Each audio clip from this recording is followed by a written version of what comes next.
first, I thought you and the others were gods. Then I realized you were just men. Don't mind me. Just trying to look chivalrous. The place wasn't meant for you. You know, I always felt this place was missing a real villain. Hence my humble contribution. Doesn't look like anything to me.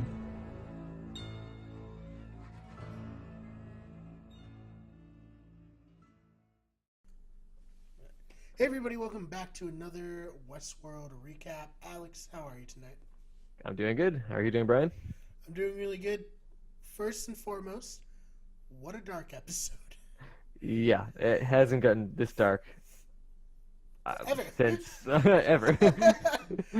The only thing I think that maybe compares is Bernard smashing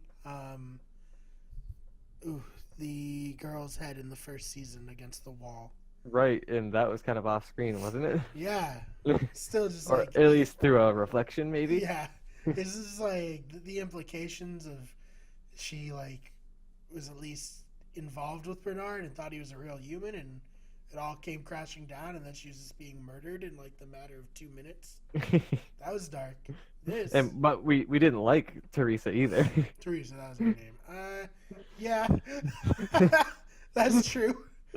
I think, spoilers if you haven't seen it. If you haven't seen it, I do not know why you're watching this. People we liked, such as Teddy and Right. Emily, are dead. Although we're kind of numb to Teddy at this point. Right. I don't think Teddy can come back this time. I think Angela destroyed the backups, but who knows? Right. Maybe it's going to turn out Teddy was based on a real person, and that real person's consciousness is still in the forge, and we're going to get Teddy back again. One can hope, but this might be the end of Teddy. Yeah. James Marsden, Cyclops himself, R.I.P. For real. That's Cyclops? Yeah. What? Well, you didn't know? No. Yeah, Cyclops from the original X-Men movies. Well, damn. Yeah, I know, right? He's great. He's How could they cover up those pretty eyes? I know, right? That was one of the, maybe that's why people don't like him in X-Men. They can't see how like gorgeous his eyes are. Yeah, I totally missed that. Yeah, so let's get into it. Starting off the episode is William and Emily, and this episode aired on Father's Day, appropriately enough, for William, the world's worst dad / husband. Yeah, / husband, just a bad person. So yeah, he's waking up with Emily there. Emily has patched him up, but he's not 100%. William is a very resilient man, though. I think most other people would be well dead by now. Yeah, 4 bullet wounds at this point. On top of the one that he got at the end of last season. Right. I guess he did fix, but still, man. It's a lot. It's a lot. And so this kind of brings up a lot of, I guess let's focus on just the storyline here up to a certain point, and then we can talk about their flashbacks. So there's a lot of like Emily kind of pretending that she is still like caring for her dad. She's like, yeah, we're going to get out of this. Like me and you, like you don't have to feel guilty for Mom's death. I know that I said I blame you, but like that was shitty. Let's just bring it back to normal. Yeah. She's like, remember when I said that? I didn't mean that. We also hear a little story about how Juliet, her mom, gave her a music box that she threw away instead of being thankful because she was like, I haven't danced in years. And then she was like, okay, you know what? Overreaction. Let me grab that out of the trash, but it was gone. Understandable reaction, though. Right? You don't even know me. Just a lot of pent up anger from years of drinking. Right. Which I get as we see her later. Right. I can see why that would be a lot to handle. Yeah. She just gets blasted like that every night. So I guess we can talk a little bit about the flashbacks. So in the flashbacks, it's super interesting because Emily and William are super close. Yeah, definitely closer than the mother and the father. Yeah, and definitely closer than they are now. Yeah. They kind of hate each other now. They love each other obviously because they're family, but like this, they seem like best friends almost. Yeah. Yeah. I mean, they're gonna meet up for drinks later. Yeah. And we get like the intro where we have like the quote, and Alexander wept for there were no more worlds to conquer, which is apparently a misquote. I've never actually read this, even though I was an English major, so maybe bad on me. Well, he's Greek, so you're not missing it. Right. And William informs us, no, this is actually a misquote. It's that when he learned there were infinite worlds, he wept, for he had not even conquered one. Right. Which, very powerful, actually. Quote. And this other guy's like, yeah, reading's for nerds, am I right? Which is pretty rude, man. He's like, basically, I was rich, so I didn't have to care. And then Juliet comes over. We find out this is William's present-day version of his wife, Emily's mother. And they talk, and she's like, actually, I'm rich and I read. Because I'm not a piece of shit. Then this guy's like, all right, well, this is so awkward. I'm going to leave. Yep. And then at first it kind of seems like this flashback almost seems like to make William and Emily, or not Emily, Emily's mother, I guess like each other at that point. Yeah, I mean when she's A not bit of drunk. Right, a bit of a red herring. Yeah, maybe she's just pretending. I don't know. Right, but it almost seems like they're having fun with each other. Yeah, it seemed really nice, and I was like, oh, this must be a long time before.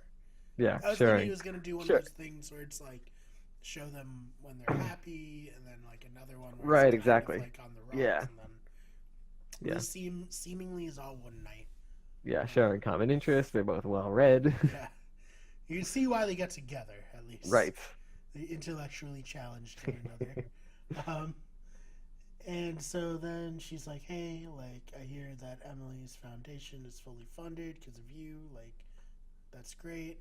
Emily comes over, like, thanks her dad. They make plans to have a nightcap later. Everything seems to be going pretty well. And then juxtaposed to him and Emily talking, and she's kind of, basically just being like, I don't understand why Mom killed herself. Like, yeah, I guess she was drunk, but she's been drunk literally every Right, a night like any other night. Yeah. And so we come back. So I think she says in an earlier episode that William doesn't necessarily drink very much outside of the park when they're having whiskey together. And she's like, oh, I thought you didn't drink. I think, I definitely have a fuzzy memory of him saying that, something like that too. And so maybe the nightcap's just because he has water later in a very fancy cup for water. I don't know about you, but I missed it, so I'd have to see it again. Yeah, I don't drink water out of cups like that. But yeah, so he goes to the bar and he's like, fuck it, I have a McClellan.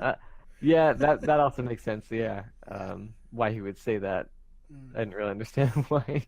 You're at a bar, of course you're gonna order a drink. Yeah, exactly. And it's like you're rich. It's not like you're buying some fancy whiskey you can't afford. Yeah. Let's actually look it up. Do a little detour. How much does McClellan cost?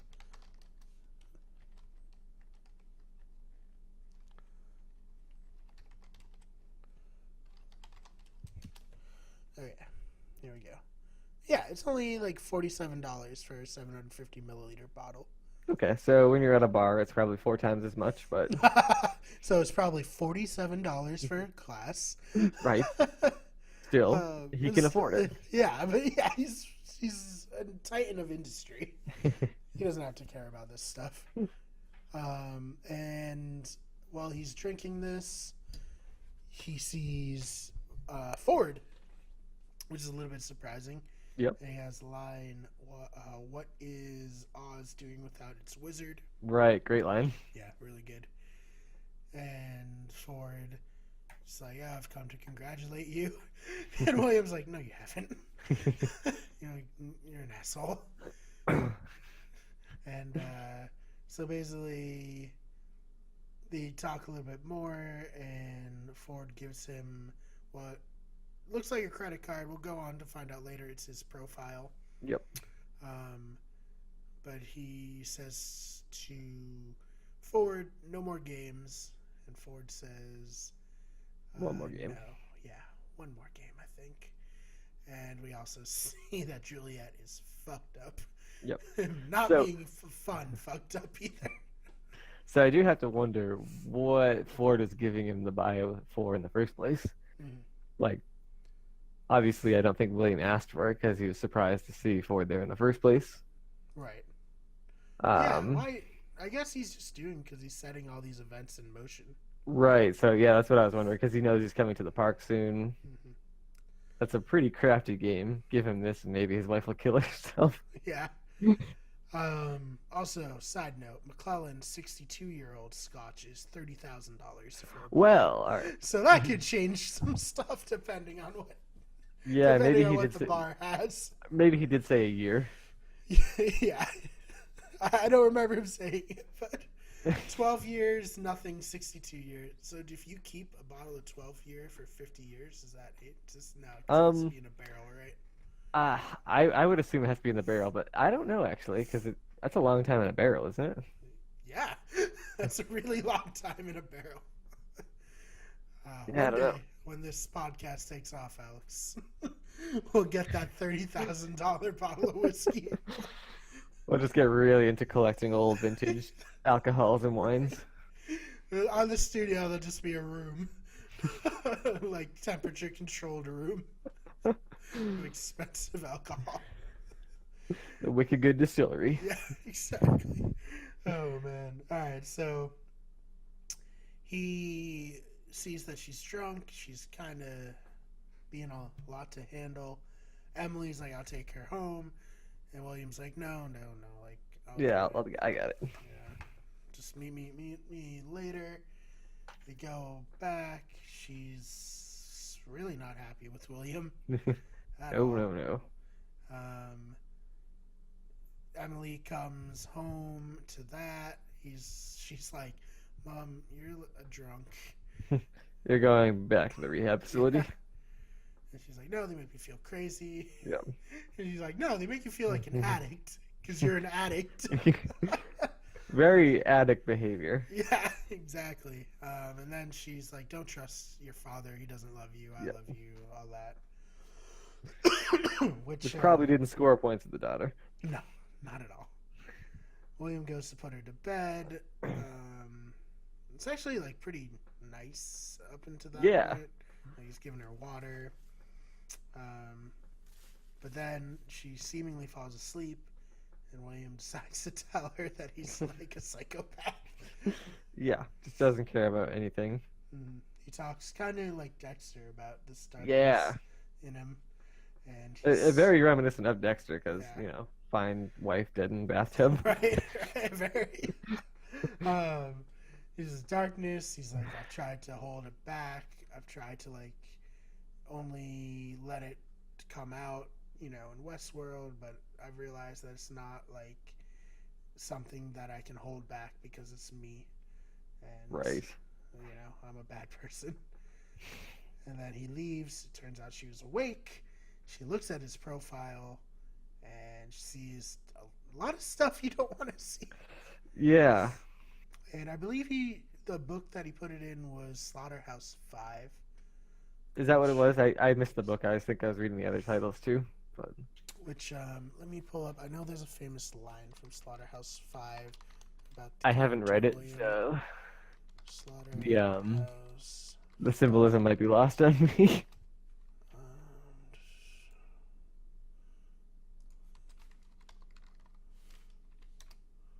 Let's see.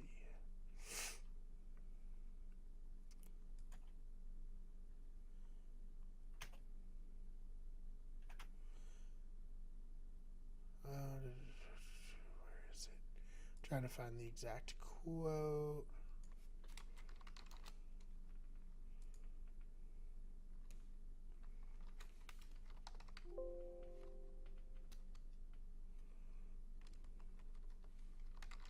Oh, hey.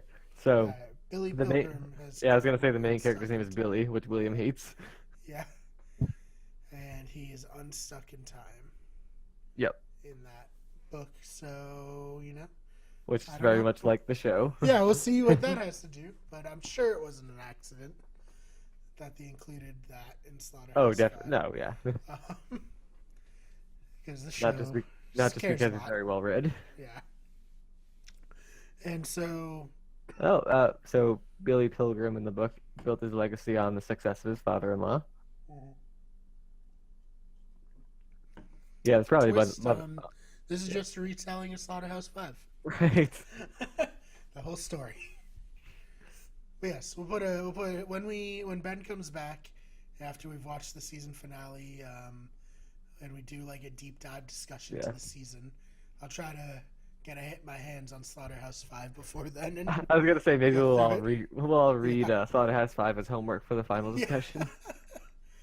All right, we'll mark it down. All right, so How many pages is that? I don't know, but obviously it's Kurt Vonnegut, right? So, Right. Good author. I read. Cat's I read- Cradle. We read that in high school. Yeah. That Metamorphosis. He wrote that one too, right? Yeah. Yeah. believe so. Weird book. Yeah. No, that book was fucked up actually. So is Cat's Cradle.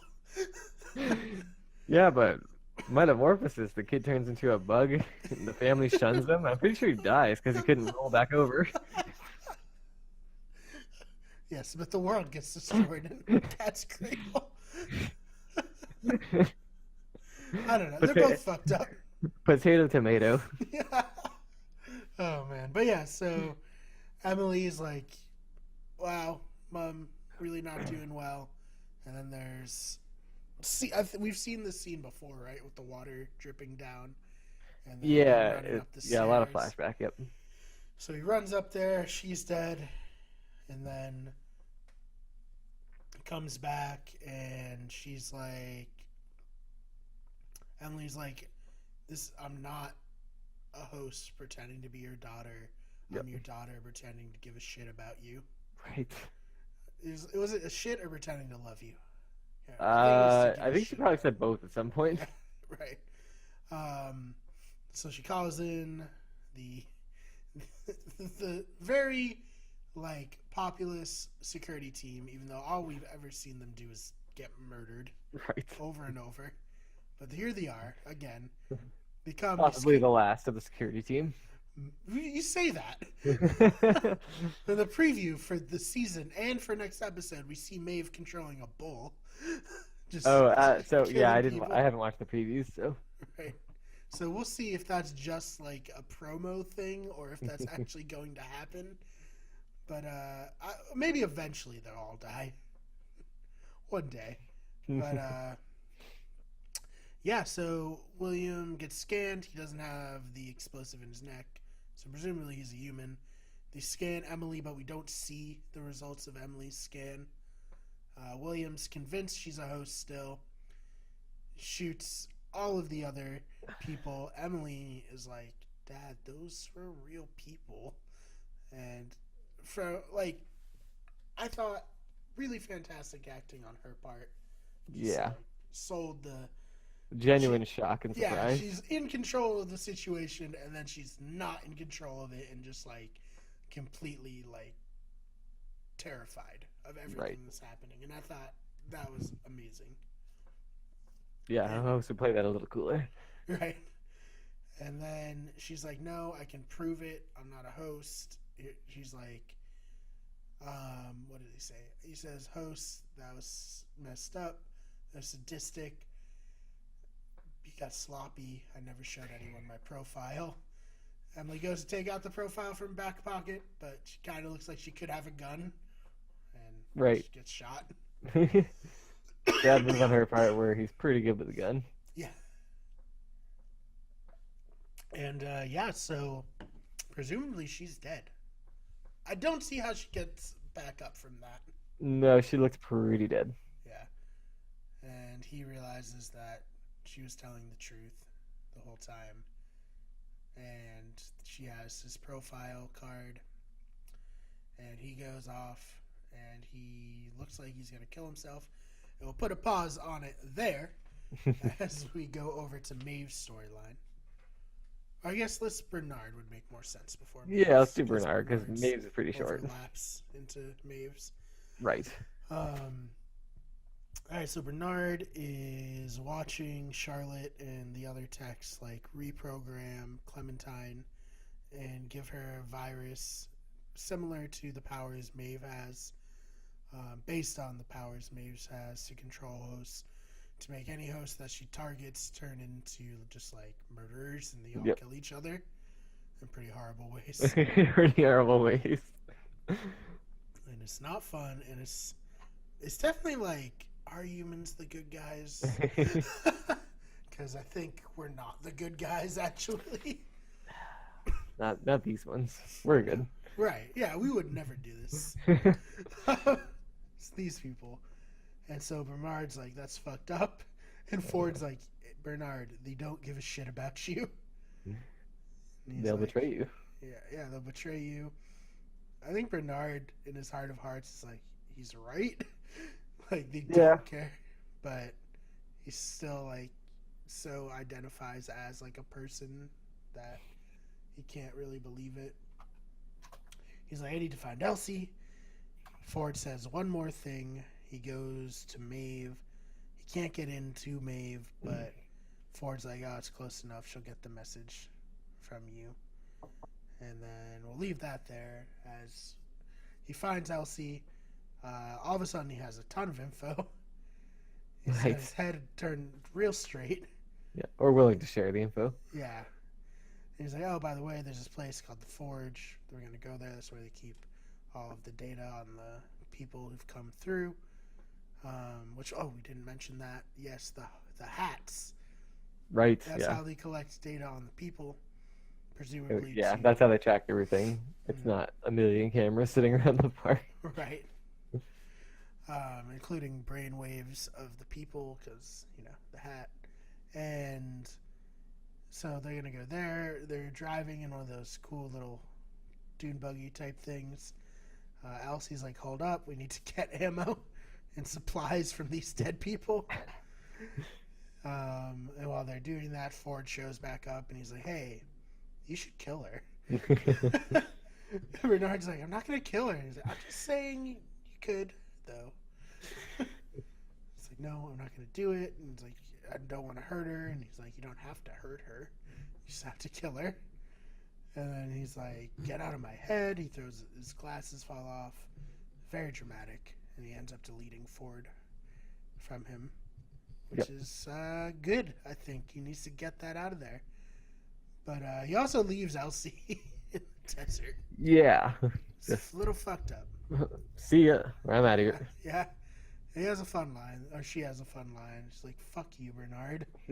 Which is just, at this point, that's all Elsie should be saying to Bernard. Yeah. Fool me once, shame on you. Yeah. So we don't know where Bernard's gonna go, but let's go back to Maeve. Maeve is still on the gurney, still all opened up, but still alive also. It's very weird. But Ford appears to Maeve. He says that you're always my favorite, so similar in a way where Arnold favored Dolores, Ford favored Maeve, which is why he wanted her to escape. And he's like, I underestimated you. I thought you would just follow my narrative. and leave. That's what I wanted you to do. But you came back for your daughter. You stayed here in this world to save your child. So have I, is the exact quote. And so he kisses her on the head. It's a nice moment. Ford obviously cares a lot for her and gives her a bit of an upgrade. I think it says like permissions like granted. Yeah, base permissions, I think. Yeah, so something's Something about like to that. happen. Administrative access, basically. Yeah. And that's the last we see of her. So let's move on to Dolores. Dolores and her band of merry people, murderous hosts, come across Ghost Nation. The Murder Ghost Nation. Yeah. Ghost Nation's like, yo, you can't go to the Valley Beyond. It's a place, it's a door to a world not marked by blood. You're going to bring blood to it. She's like, not all of us deserve to go to the Valley Beyond. They have a giant fight. Only one of the Ghost Nation make it out, and that's only because Teddy, like, becomes Teddy again. Yep. And only Teddy and Dolores make it out from their group. And so they're going. Teddy kind of realizes all the really messed up shit he's done. And he cannot take too much killing. Yeah. And he's also so betrayed by Dolores for her changing him. Yeah, definitely a little salty about that still. Yeah. And he says to like, Dolores, I love you. I could never hurt you. And then he says the little speech that he gives in the narrative where it's saying about wanting to run away together, but instead of running away together, he just shoots himself in the head. Yep. And we've been led to believe there are no more backups for the hosts. Right. So yeah, whether he can come back online or not. Yeah. Whatever. I guess Bernard got healed from a bullet wound to the head. Right. So we'll see what happens there. See if his little mind ball is foobar. But for now, Teddy's dead. And Dolores is very sad. So yeah, it'll be interesting to see why Teddy's body ended up in the Valley Beyond in the first episode, or first or second episode, wherever they found him before. Mm-hmm. Did someone drag him there, or did he come back to life and die again? Right. Poor guy. We haven't seen the end. We haven't seen the end of Teddy this season. Yeah. Whether he's alive or dead. And now Dolores is all alone, so it'll be interesting to see what she does. Or she might bring his body with her. Oh man. Yeah, I think about it. Just drags him. Well, she might want to like try to bring him back to life too. Mm-hmm. Jesus, he's so dark. And while we have this suicide going on, we have William almost shooting himself, but not shooting himself, and instead cutting into his own arm to presumably find out if he's a host or not. Yep. And that is episode 9, setting up the chess pieces. We lose 2 characters. It's really dark. Dolores and William's storylines kind of mirror one another. Where both also dark. Yeah. They both killed the person they loved the most. So yeah, what are your thoughts on the episode as a whole? Dark. Yes, definitely dark. Good. Just very big setup episode. Another episode. We're asking more questions than answering previous ones. Right. Yeah, no, I definitely agree with that. I guess all we can really do is just wait. Yeah, I don't know what else new we can kind of confirm, like previous questions. Right. But, I mean, I'm here for it. I think we were talking before the show started. You said the next episode is an hour and a half. Right. Potentially. Yeah, no, according to IMDb. Yeah. Yeah, so that's going to be good. 90 minutes, pretty much a movie length to finish this season out, to hopefully answer a lot of the pressing questions and probably give us a lot more questions. Right, yeah. Where does the show go from here, though? I mean, I have no idea. Is this the last season? Yeah. I didn't really know where the show was going to go from the end of the last season. Right. Everyone was still alive. I guess most people were still alive last season. but they did it. They have other worlds, I guess. Right. I mean, they kind of introduced them this season too, and then it's largely back in Westworld. Mm-hmm. Yeah, we got just like a taste of Shogun World. Like, Yeah, I was very surprised they kind of shut that down pretty quick, but it was also kind of nice too. Yeah, I mean, I loved. Oh yeah, all it the was. shit in Shogun It World. was That really was good. awesome. But yeah, we'll see. I'm excited for the next episode. Anything else we want to touch on before we sign off? Yeah, I don't think so. All right, and with that, everybody, thank you so much for checking out this episode. Make sure you check out our other live streams, our Fake Nerds updates, our Fake Nerd discussions, and we actually have a sketch going on. Usually just slash the good ones, but we thought, hey, what the heck? Let's put it on Wicked Get Everything this time, see how it does. So go view it so that I don't feel like that was a bad idea. And I don't regret it. Oh, man. Well, thank you guys so much for watching, and good night. See you next week.